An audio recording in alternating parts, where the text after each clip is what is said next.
BNP ক্ষমতায় না, BNP বিরোধী দলেও না। উনি সেইখান থেকে বিএনপিকে হাঁটি হাঁটি পা করে এখন সর্ববৃহৎ বাংলাদেশের সর্ববৃহৎ রাজনৈতিক দল হিসেবে পরিণত করে গেছেন আমাদের নেত্রী, দেশ নেত্রী বেগম খালেদা জিয়া। ওনার আন্দোলন সংগ্রাম ছিল আপসহীন। উনি কোনো সময় অন্যায়ের সাথে আপোষ করেননি। 1/11 সরকারের সময়, যে সময় বিএনপিকে প্রস্তাব দেওয়া হয়েছিল, উনি একটি কথা বলেছিলেন, আমি ক্ষমতায় আসতে চাই না যদি জনগণ আমাকে না চায়। জনগণের ভোটের মাধ্যমে বিএনপি ক্ষমতায় আসতে চায়। আপনারা দেখেছেন তার প্রতিফলন।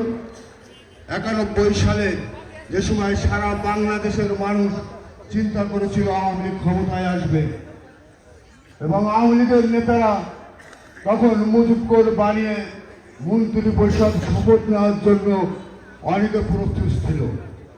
কিন্তু আমাদের আবশ্যিক নেত্রীর কারণে, তার কথাবার্তা, তার কর্মসূচির কারণেই বাংলাদেশের জনগণ ধানের শীষ প্রতীকে ভোট দিয়ে 91 সালে বিএনপিকে নির্বাচিত করেছিলেন এবং বিএনপি সরকার গঠন করেছিলেন। 91 থেকে 96 বাংলাদেশের একটি স্বর্ণালী যুগ ছিল।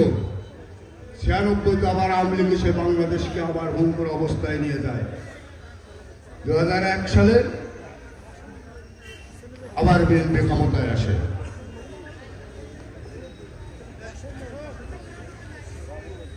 বিএনপি যে কয়েকবারই ক্ষমতায় এসেছে, বিএনপির রাজনীতিতে দেশনেত্রী বেগম খালেদা জিয়ার ভূমিকা ছিল অনন্য। আপনাদের এখান থেকে ধানের শীষ মার্কায় নমিনেশন দিয়েছে মনিরুল হাসান বাপ্পিকে। আগামী 12ই ফেব্রুয়ারি যে নির্বাচন, সেই নির্বাচনে বাংলাদেশ জাতীয়তাবাদী দলের এবং সকল অঙ্গ সংগঠনের নেতৃবৃন্দ একটি প্ল্যাটফর্মে উঠে ধানের শীষকে বিজয়ী করতে হবে। আপনাদের সবাইকে মাথায় রাখতে হবে যে আপনারা দেখেছেন এই কয়রা অঞ্চলে মানুষকে পুড়িয়ে মারা হয়েছে। বিএনপি কোনো আগুনের রাজনীতি করে না, সন্ত্রাসী কর্মকাণ্ড করে না। আপনারা দেখেছেন বিএনপি র্যাব সৃষ্টি করেছেন যে সময়, সেই র্যাবের মাধ্যমে বাংলাদেশের থেকে সকল সন্ত্রাসকে উৎখাত করে দিয়েছিল। আপনারা দেখেছেন র্যাব নামার পরে বাংলাদেশ থেকে যেসব সন্ত্রাসীরা ছিল তারা বাংলাদেশ থেকে পালিয়েছিল, অনেকে পারিবারিক মামলা দিয়ে জেলখানায় ছিল। বিএনপি কোনো সন্ত্রাসের প্রশ্রয় দেয় না, বিএনপি কোনো সন্ত্রাসের প্রশ্রয় দেবে না। এজন্য আপনাদের কাছে আহ্বান জানাবো, কাকু কয়রা পাইকাসা থেকে ধানের শীষকে বিজয়ী করতে হবে, এই অঙ্গীকার করতে হবে বিএনপির সকল পর্যায়ের নেতা কর্মীকে। সকলকে ধন্যবাদ জানিয়ে আমি আমার আলোচনা শেষ করছি। খুদা হাফেজ। বাংলাদেশ জিন্দাবাদ। শহীদ অমর হোক, দেশ নেত্রী খালেদা জিয়া অমর হোক, তারুণ্যের অলঙ্কার তারেক রহমান বীরের বেশে আগামী দিনে বাংলাদেশের সরকার প্রধান হবে, এই আশা ব্যক্ত করে আমি আমার বক্তব্য শেষ করছি। খুদা হাফেজ। বাংলাদেশ জিন্দাবাদ।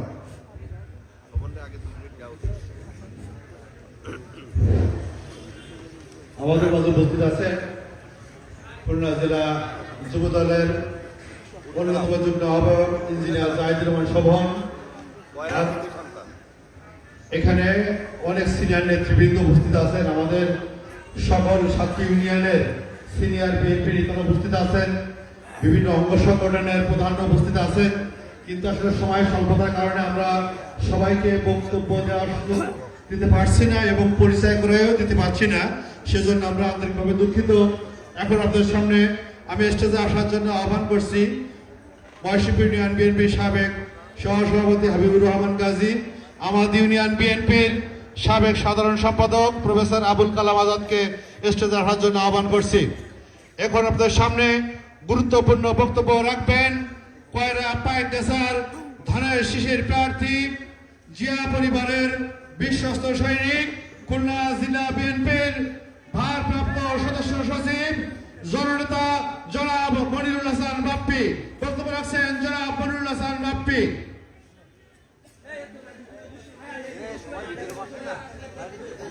আউযু বিল্লাহি মিনাশ শাইতানির রাজীম। বিসমিল্লাহির রহমানির রহিম। আসসালামু আলাইকুম আমার প্রিয় কয়রাবাসী। আজকে আমরা আমাদের দলের চেয়ারম্যান এবং 3 বারের প্রধানমন্ত্রী, বাংলাদেশের আপসী নেত্রী দেশনেত্রী বেগম খালেদা জিয়ার রুহের মাগফিরাত কামনা করে দোয়া মাহফিল। যে নেত্রী বাংলাদেশের গণতন্ত্র যতবার হারিয়ে গিয়েছে, যতবার বাকরুদ্ধ হয়ে গিয়েছে, গণতন্ত্র পুনরুদ্ধারে যে নেত্রীর ভূমিকা ছিল আপসী, যে নেত্রী আপসী ভূমিকার কারণে গণতন্ত্র বারবার পুনরুদ্ধারে সক্ষম হয়েছে বাংলাদেশ, যে নেত্রীর কথা বলতে গেলে রাত শেষ হয়ে যাবে, দিন শেষ হয়ে যাবে, তার গুণগান আর কীর্তন করে শেষ করা যাবে না। 9টি বছর স্বৈরাচারের সাত বিরোধী আন্দোলনে রাজপথে যে নেত্রী নেতৃত্ব দিয়েছে, স্বৈরাচারের সাথে আমলে সুযোগ সুবিধার বিনিময়ে আমার নেত্রীকে সেদিন বহু প্রস্তাব দেওয়া হয়েছিল, এরশাদ সরকারের সাথে আপোষ করে নাই। বাংলাদেশের সব রাজনৈতিক দলই আপোষ করেছে, অনেকে অর্থ ভাগাভাগি করেছে, লং ড্রাইভে যে দফা রফা হয়েছে, কিন্তু আমার নেত্রীকে কোনোভাবেই অন্যায়ের সাথে আপোষ করাতে পারি নাই। এরপর এই যে 17টি বছর পার হয়ে গেল, 111 সরকার যখন তারেক রহমানকে গ্রেফতার করে, কোকোকে গ্রেফতার করে নেত্রীকে প্রস্তাব দিয়েছিল যে আপনি আপনার 2টি ছেলেকে নিয়ে দেশ ছেড়ে চলে যান, আমরা আপনাদের পরিবারের পরে কোনো অত্যাচার করব না। আমার নেত্রী সেদিন কি বলেছিল? 16 কোটি মানুষের কে ছেড়ে আমার 2টি সন্তানের কথা ভেবে এই দেশ ছেড়ে আমি যাব না। এই দেশের বাইরে আমার কোনো ঠিকানা নাই, আমার ছেলেদের মেরে ফেলবে, কিন্তু এই 16 কোটি আমার সন্তান, এই 16 কোটি মানুষকে আমি ফেলে কোথায় চলে যাব?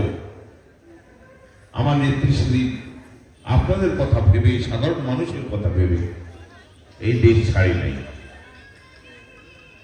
যে নেত্রী 17টা বছর মধ্যে 1.5 বছর একে স্যাঁতস্যাঁতে জেলখানার মধ্যে আটকা রাখা হয়েছিল, ঢাকার পুরনো জেলখানা যেটা পরিত্যক্ত ঘোষণা করা হয়েছে, যে জেলখানায় মানুষ থাকতো না, কেউ থাকতো না, সেই জেলখানার মধ্যে আমার নেত্রীকে আটকিয়ে রাখা হলো 1.5 বছর। তারপরও বহু দফার প্রস্তাব, আপনি দেশ ছেড়ে চলে যান, আপনাকে কোনো কিছু করা হবে না। কোনোভাবেই আমার নেত্রী সেই প্রস্তাব মেনে নিয়েছে। একটি ছেলে নির্যাতন কারণে ধুকে মালয়েশিয়ায় মৃত্যুবরণ করলো, লাশ আসলো, ভেঙে পড়লো, নেত্রী চোখের পানি দিয়ে ফাটিয়েছিল সেদিন গুলশান কার্যালয়, তাকে গুলশান কার্যালয় থেকে বেরোতে দিত না সরকার, ওই গুলশান কার্যালয় অবরুদ্ধ করে রেখেছিল। সেই কার্যালয় বসে আমার নেত্রী তার ছেলের লাশ শুয়ে ওইখানে কাঁদছিলেন। আর একটি ছেলে লন্ডনে মেরুদণ্ডের হাড় ভেঙে দেওয়া হয়েছিল 111 সরকারের আমলে। আজও সে সোজা হয়ে দাঁড়াতে গেলে ব্যাক পেনে ব্যথা করে, সোজা হয়ে ঠিকমতো দাঁড়াতে পারে না। আপনাদের নেতা তারেক রহমান, আমার নেতা তারেক রহমান। 57 বছর পরে গণতন্ত্র পুনরুদ্ধার আমরা করেছি। আজকে নেত্রীর জন্য দোয়া করব, প্রাণ খুলে দোয়া করব, মন ভরে দোয়া করব, মায়ের জন্য দোয়া করব, যে মা এই দেশের জন্য, এই জাতির জন্য এত কিছু করেছে, যে তার অল্প বয়সে যে তার স্বামীকে হারিয়েছে, স্বামীকে হারিয়েও এই দেশের মানুষের জন্য সেই গৃহবধূ থেকে কাজ করা শুরু করেছে। সেই নেত্রীর জন্য প্রাণ খুলে দোয়া করবেন না? সবাই করবেন না? ইনশাআল্লাহ আমরা সবাই তার জন্য দোয়া করব। তার রেখে যাওয়া স্বপ্নকে আমাদের বাস্তবায়ন করতে হবে। তার রেখে যাওয়া অসমাপ্ত কাজগুলোকে আমাদের সম্পন্ন করতে হবে। তার রেখে যাওয়া স্বপ্ন বাস্তবায়ন করতে গেলে আগামী 12 ফেব্রুয়ারি আমাদের একটি নির্বাচন। বাংলাদেশের গণতন্ত্র রক্ষা পাবে, বাংলাদেশ বিদেশে আগ্রাসন থেকে মুক্ত হবে, বাংলাদেশ একটি কালো থাবা থেকে মুক্ত হবে। সেই নির্বাচন 12 ফেব্রুয়ারির নির্বাচন। বাংলাদেশের মাটিতে আবারও সেই সোনার ফসল ফলবে, খাল খনন হবে, গ্রামগঞ্জের রাস্তাঘাটের উন্নয়ন হবে। জিয়াউর রহমানের রেখে যা দেখিয়ে যাওয়া পথ ধরে আবারও চলবে বিএনপি। গ্রামগঞ্জের উন্নয়নে ছড়িয়ে পড়বে বিএনপির নেতাকর্মী, রন্দে রন্দে গ্রামগঞ্জের প্রতিটি প্রান্তরে বিএনপির নেতাকর্মী উন্নয়নের জন্য কাজ করবে। আপনারা জানেন তারই প্রতিচ্ছবি, তারই সন্তান জনাব তারেক রহমান, যাকে দেখলে আজকে বাংলাদেশের মানুষ জিয়াউর রহমানকে খুঁজে পায়। তার মধ্যে যার মধ্যে জিয়াউর রহমানের প্রতিচ্ছবি ভেসে ওঠে, সেই তার সুযোগ্য সন্তান জনাব তারেক রহমান ইতিমধ্যে ঘোষণা দিয়েছে যে এই দেশের উন্নয়নের জন্য তিনি কি কি কাজ করবেন। আমরা তার ঘোষণা করা একটি হচ্ছে, বাংলাদেশে বিএনপি যখন রাষ্ট্র ক্ষমতায় আসবে, আসলেই একটা ফ্যামিলি কার্ড দিবে প্রত্যেকটা পরিবারের জন্য। এই যে ফ্যামিলি কার্ডের নমুনা, এই ফ্যামিলি কার্ড দেওয়া হবে প্রতিটা পরিবারকে।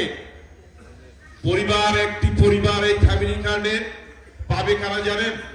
ওই পরিবারের যে মহিলা সবচেয়ে বয়স্ক থাকবে, সেই মহিলা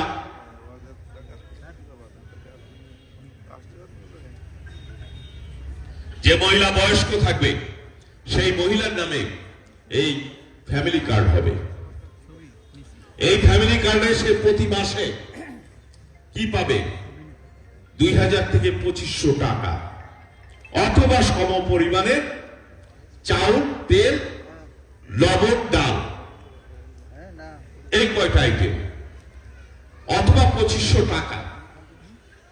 এই কার্ড তার পরিবারের জন্য যখন করা হবে, বিধবা কার্ড যে করে না, বিধবা কার্ড করলে মারা যায়, বয়স্ক কার্ড করলে মারা গেলে এই কার্ড বাতিল হয়ে যায়, তাই না? আর এই কার্ড বাতিল হবে না। এই কার্ড যদি ওই মহিলা মারা যায়, তো ওই পরিবারের দ্বিতীয় যে বয়স্ক মহিলা থাকবে, তার নামে এই কার্ড ট্রান্সফার হবে। তার মানে প্রতি মাসে 2000 থেকে 2500 টাকা একটি পরিবার পাবে। এটা পরবর্তীতে এটা আরো টাকা বৃদ্ধি হবে, টাকার অঙ্ক আরো বাড়বে। তাহলে একটি গরিব মানুষের এটা সাশ্রয়ী হবে না? একটা পরিবারের জন্য কিছুটা হলেও কষ্ট লাঘব হবে না? ইনশাআল্লাহ লাঘব হবে। শুধু কি এখানে শেষ? এখানেই শেষ নয়। আমার বাংলাদেশের 80 জন লোক কৃষক, এই কৃষকদের জন্য তারেক রহমান ঘোষণা দিয়েছে একটি কৃষি কার্ড।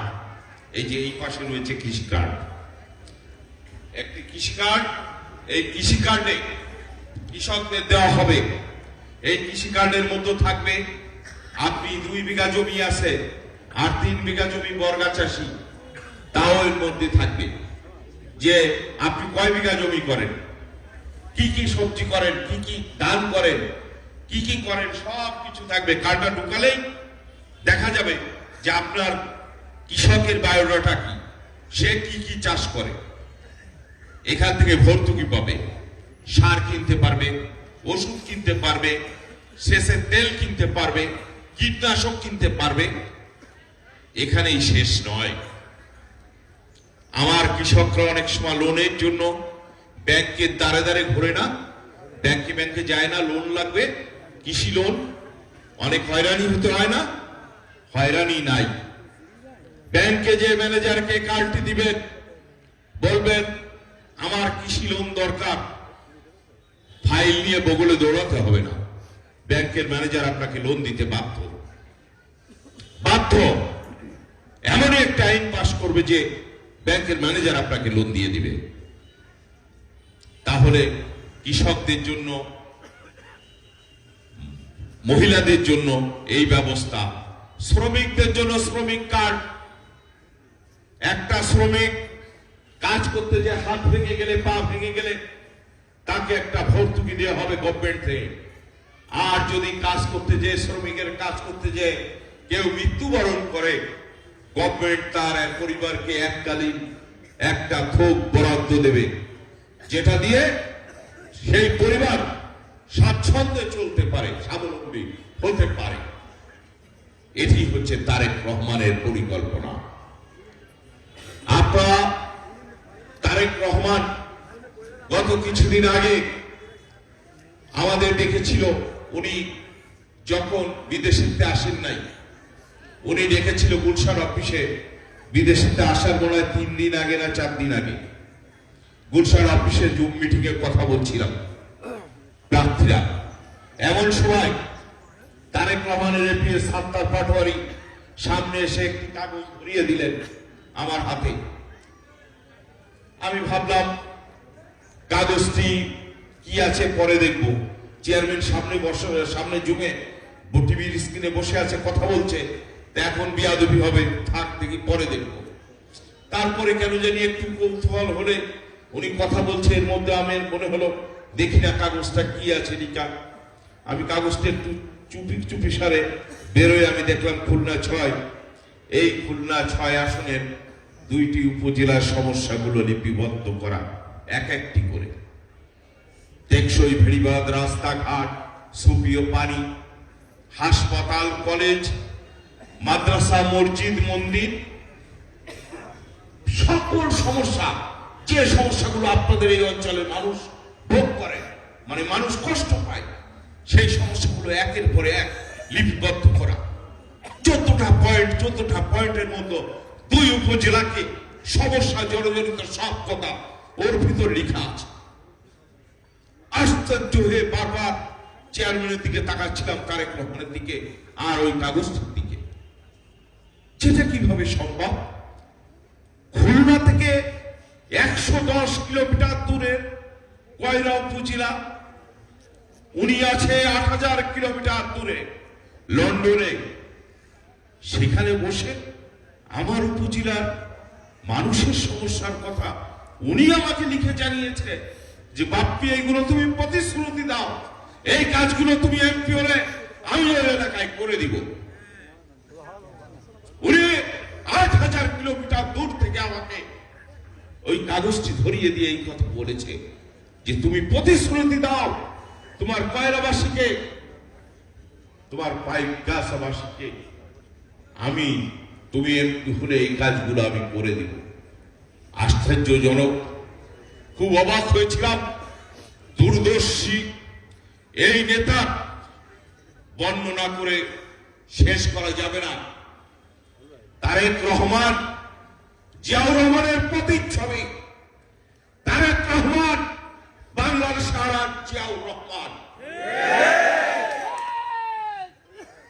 আমরা এই যে একটি পরিবার, আমরা বিএনপির পরিবার, এই দেখেন বেগম খালেদা জিয়ার ভালোবাসার মানুষগুলা, জিয়াউর রহমানের ভালোবাসার মানুষগুলা, তারেক রহমানের ভালোবাসার মানুষগুলা আজকে এখানে উপস্থিত হয়েছে। আমরা ছুটে এসেছি ম্যাডামের জন্য একটু দোয়া করার জন্য। আমরা তেমনি 12 তারিখে ভোটের জন্য সকলে রাস্তায় নামতে হবে, বাড়ি বাড়ি যেতে হবে, ভোট ভিক্ষা করতে হবে। আমাদের এলাকার উন্নয়ন আমাদেরকে করতে হবে। বাংলাদেশের রাষ্ট্রীয় ক্ষমতায় ইনশাআল্লাহ বিএনপি যাবে আগামীতে, ঠিক না? আর এখানে বিরোধী দলের এমপি হলে কোনো উন্নয়ন হবে? এটা আশা করা যায়? ফেরিঘাট হবে? বিশুদ্ধ পানি পাবে? রাস্তাঘাট হবে না? তাহলে কি করতে হবে? আমাদের ধানের শীষের ভোট বিপ্লব ঘটাতে হবে।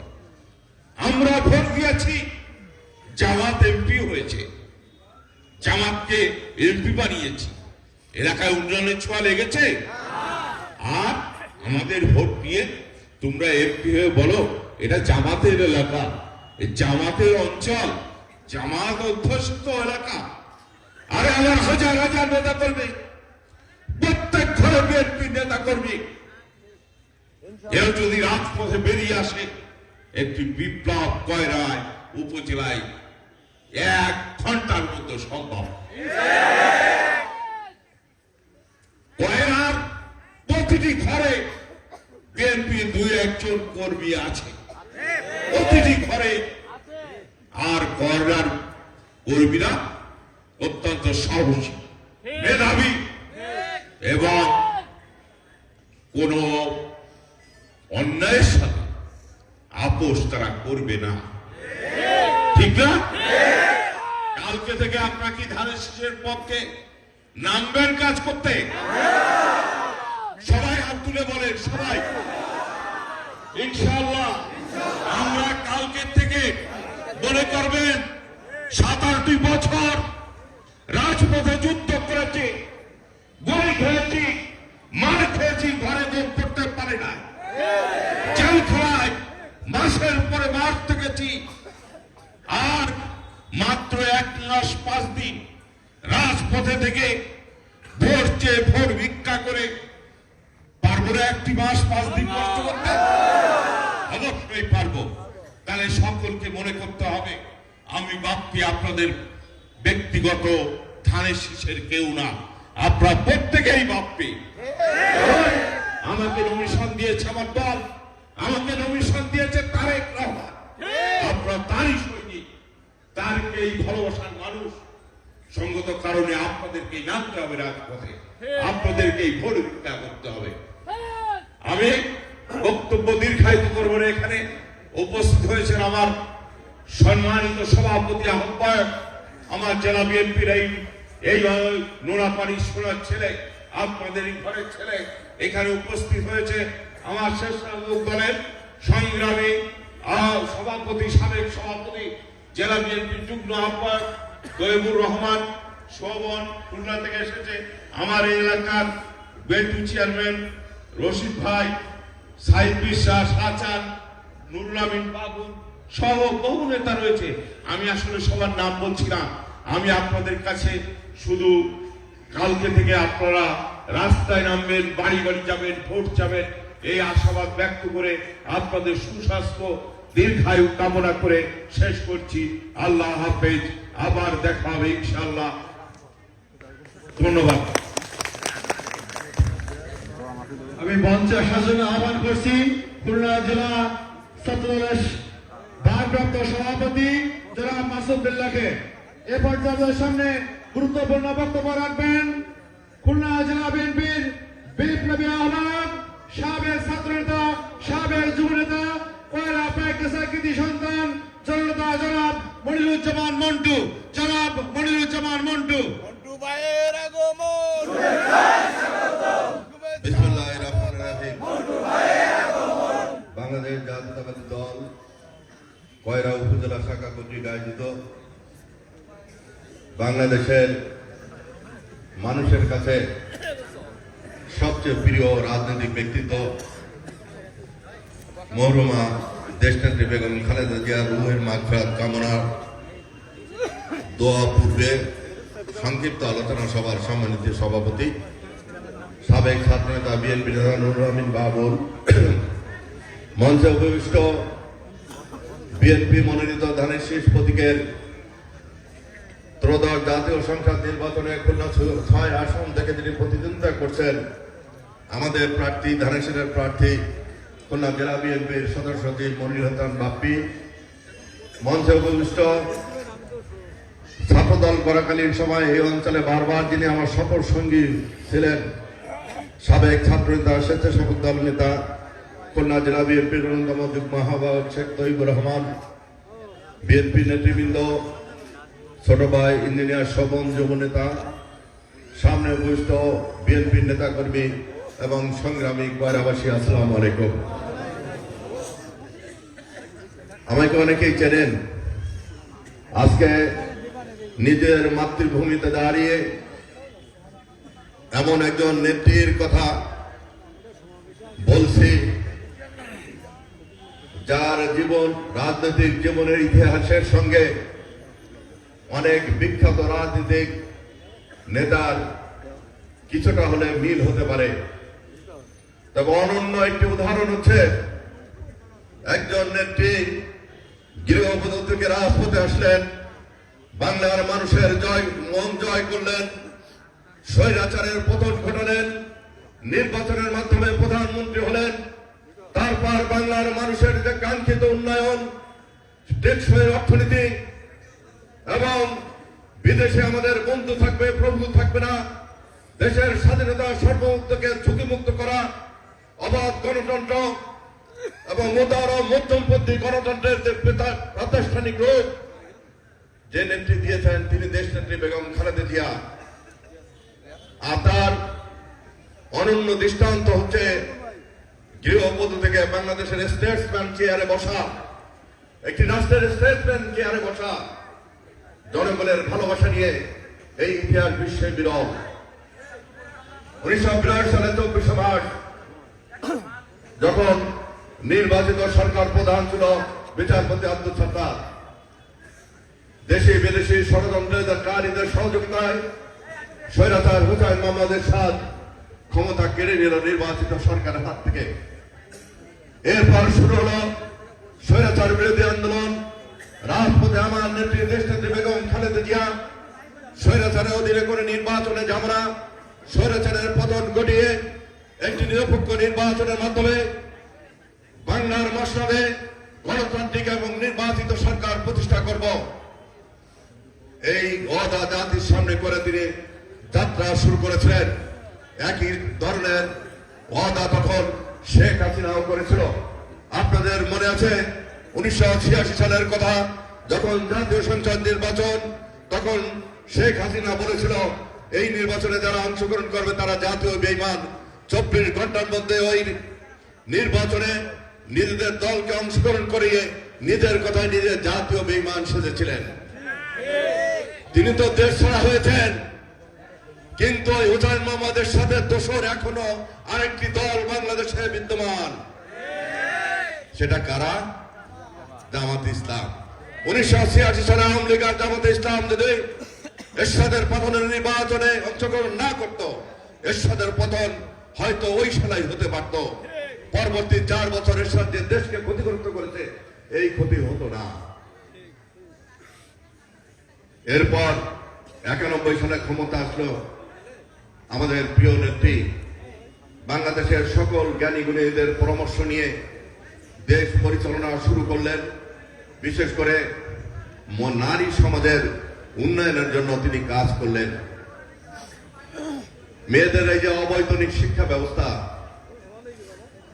এবং বেতন মুক্ত মৌকুফ করে দেয়া, কৃষকদের ট্যাক্স ফ্রি করে দেয়া নির্দিষ্ট পরিমাণ জমির ক্ষেত্রে, একদিকে যেমন নারী সমাজের উন্নয়ন, অন্যদিকে দুর্নীতিমুক্ত টেকসই অর্থনীতি, অন্যদিকে বিদেশ নীতির ক্ষেত্রে আমরা কারোর প্রভুত্ব মানি না, আভ্যন্তরীণ ক্ষেত্রে পিওর গণতন্ত্র অথবা উদার মধ্যমপন্থী যে গণতন্ত্র, সেই গণতন্ত্র প্রতিষ্ঠার কাজ তিনি করেছিলেন। ওই সময় বিশ্বের অনেক অর্থনীতিবিদরা বলতে বাধ্য হয়েছিল যে বাংলাদেশ এখন অর্থনৈতিক দিক থেকে ইমাজিং টাইগার। শহীদ রাষ্ট্রপতি জিয়াউর রহমান, মহান মুক্তিযুদ্ধের ঘোষক, তিনি যে বহুদলীয় গণতন্ত্র প্রতিষ্ঠা করেছিলেন, যে গণতন্ত্রের মাধ্যমে আধুনিক বাংলাদেশ গড়ার ভিত্তি স্থাপন করেছিলেন, তার ধারাবাহিকতায় বেগম খালেদা জিয়া দেশকে প্রায় মধ্যমায়ের কাতারে নিয়ে গিয়েছিলেন। এরপর আবারও শুরু হলো 96 থেকে 2001 সাল আন্দোলন সংগ্রাম। উনি আপসহীনভাবে আন্দোলন সংগ্রাম করলেন। 2001 সালে এসে আবার বাংলার মানুষকে উন্নয়নের পথ দেখালেন, বাংলাদেশের মানুষকে গণতন্ত্রের স্বাদ দিলেন। এরপরে আসলো অন-11 সরকার টিকতে পারে নাই। সর্বপ্রথম প্রস্তাব তার কাছে গিয়েছিল যে আমাদের কর্মকাণ্ড মওকুফ করে দিলে আপনাকে ক্ষমতাসীন করা হবে।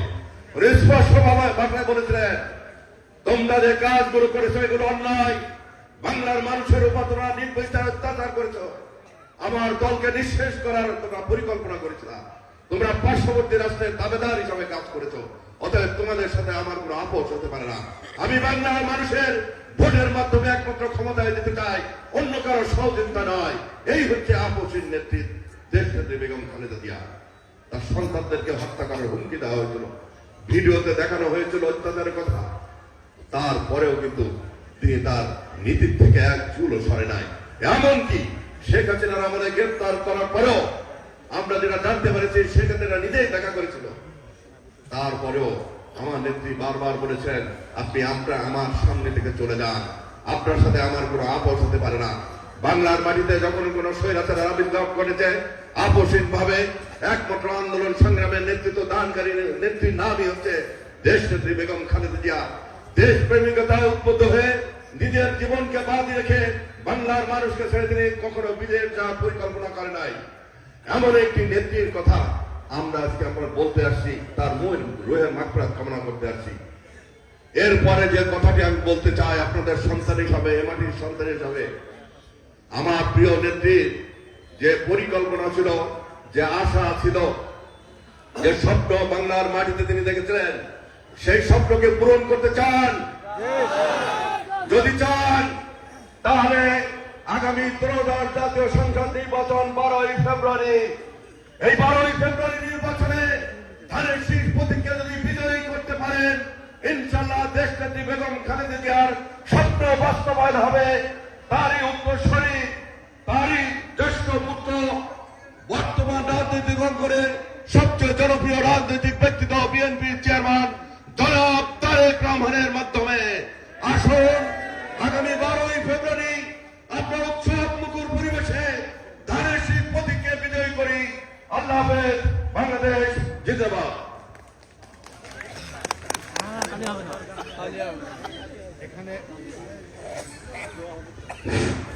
এখানে অনেক আলেমে দ্বীন উপস্থিত আছেন, কিন্তু সময়ও স্বল্পতা।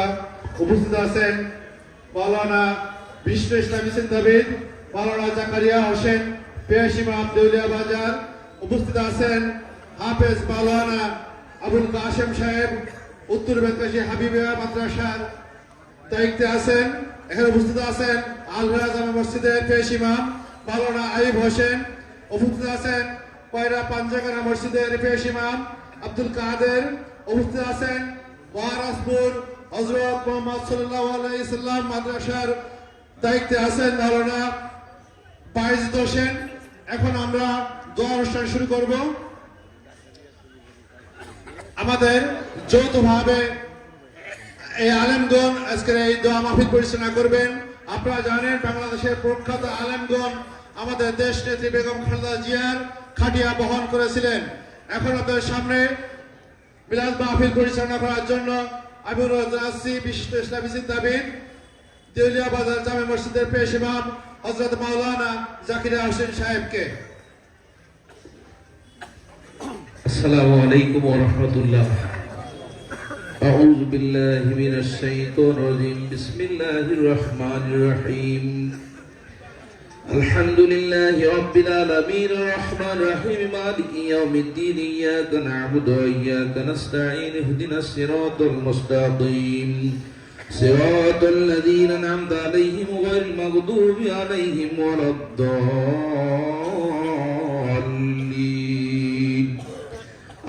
آمين. بسم الله الرحمن الرحيم.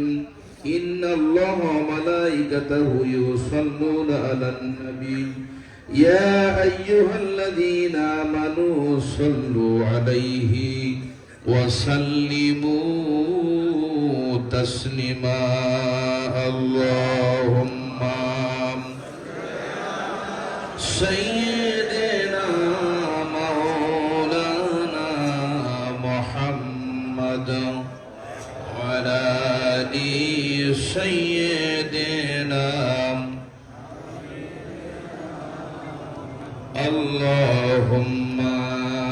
صل على مولانا محمد سيدنا. بسم الله الرحمن الرحيم.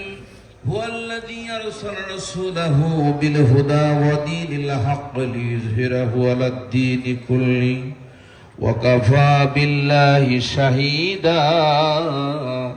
محمد رسول الله صلى الله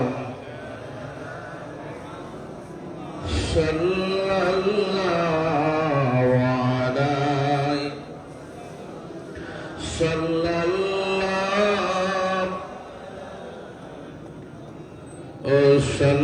الله محبت بولن يا نبي السلام عليك يا رسول يا حبيب السلام عليك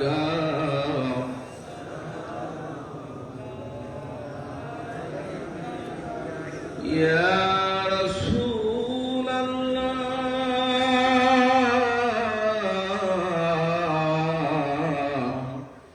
يا حبيب الله. তোমারি ওসিলা নিয়া কান্দিলেন আদম ও হাওয়া। মাবুদের হইল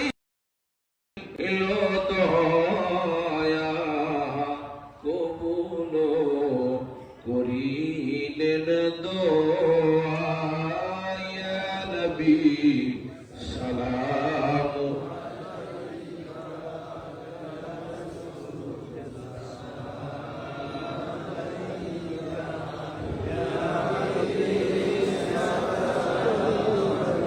عليك صلاة الله عليك কালিমায় আছে তব নাম আজানে শুনি তব নাম তাশাহুদে আছে তব নাম লৌহে মাহফুজে লেখা তব নাম। ইয়া নবী সালাম আলাইকা ইয়া রাসূল يا حبيب السلام عليك صلوات الله. بلغ العلا بكماله كشف الدجى بجماله حسنت جميع خصاله صلوا عليه. الصلاة والسلام عليك يا رسول الله. الصلاة والسلام عليك يا حبيب الله.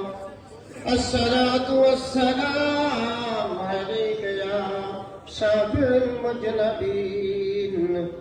الصلاة والسلام عليك يا رحمة للعالمين. الحمد لله. আমরা কবর জিয়ারতের নিয়তে সূরাতুল ফাতিহা একবার সূরা ইখলাস তিনবার পড়ে নিই। বিসমিল্লাহ। আসসালামু আলাইকুম ইয়া আহলাল কুবুর।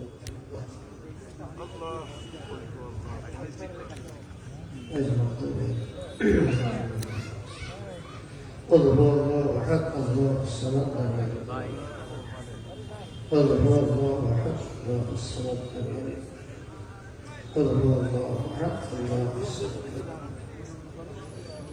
أستغفر الله ربي من كل ذنب وأتوب إليه لا حول ولا قوة إلا بالله العلي العظيم. اللهم صل على سيدنا حبيبنا شفيعنا ومولانا محمد صلى الله تعالى عليه وأصحابه وبارك وسلم. اللهم بارك على محمد وعلى آل محمد كما باركت على إبراهيم وعلى آل إبراهيم إنك حميد مجيد. اللهم آمين. ربنا ظلمنا أنفسنا وإن لم تغفر لنا وترحمنا لنكونن من الخاسرين. ربنا آتنا في الدنيا حسنة وفي الآخرة حسنة وقنا عذاب النار. আয় আল্লাহ তাআলা মহিয়ান গরিয়ান সর্বশক্তিমান দয়ালু দাতা, আমরা কতিপয় গুনাহগার বান্দা বান্দি, হাজার হাজার বান্দা বান্দিনী আল্লাহ তোমার আলিশান দরবারে আয় আল্লাহ গুনাহ মাফ করে দুখানা হাত তোমার কাছে বাড়িয়ে দিয়েছি। বাবালি আমাদের সকলের জীবনের তাম গুনাহ রাশি তুমি মাফ করে দিয়ে দাও। যা কিছু পড়েছি তাম সবটুকু অবনত অসীম করে কোটি কোটি গুণ বৃদ্ধি করে হায়াতুন নবী জিন্দা নবী আল্লাহ, যে নবীর রওজার কিনারে দাঁড়িয়ে সালাম দেওয়ার জন্য নবীর পাগলেরা বাবে জিব্রাইল দিয়ে পাগলের মতো ছুটতে থাকে। আল্লাহ যে মানুষটি সারা জীবন উম্মতের জন্য কেঁদেছে আজও কাঁদে, হাসর ময়দানেও পানি ছুটতে থাকবে তার উম্মতের জন্য। সে মায়ার নবী দয়ার নবীর রূহ মুবারক হাতিয়ারটুকু তুমি পৌঁছাই দিয়ে দাও। দুই সঙ্গের সাথে আবু বকর ওমরকে সাথে নিয়ে ঘুমাই আছে আল্লাহ, তানাতে রূহ মুবারকের সবটুকু তুমি পৌঁছাই দিয়ে দাও। এই নবীর রওজার কিনারে আমাদের সকলকে সালাম দেওয়ার তৌফিক তুমি দান করে দিয়ে দাও। যত নবী রাসূল সাহাবা সাবিন তাবিঈন আই মুজাহিদিন আল্লাহ যারা ইমান নিয়ে কবর বসে আছে সকলের রূহ মুবারকের সব পৌঁছে দিয়ে দাও। আমরা যারা হাত তুলেছি আল্লাহ আগে থেকে সব খবর তুমি রাখো গো। ছুটি এসেছি পাগলের মতো গায়ে লাগে নাই, আয় আল্লাহ মনের ভালোবাসার টানে আল্লাহ এই মঞ্চে দেওয়া করেছিলাম তোমার কাছে আল্লাহ আমাদের দেশ নেত্রীর জন্য, আজকে তার রুহের মাগফিরাতের জন্য আমরা এতিমের মতো দুটি হাত তোমার কাছে উঠাই দিয়েছি আল্লাহ। তুমি তাকে দেখো আল্লাহ, ভালোবাসার টানে মানুষগুলো ছুটি এসেছে গো। আমি সেদিন দেখেছিলাম পায়ে হেঁটে কত ভালোবাসা, 5 মাইল পথ হেঁটে আল্লাহ আমাদের নেত্রীর জানাজায় শরীকে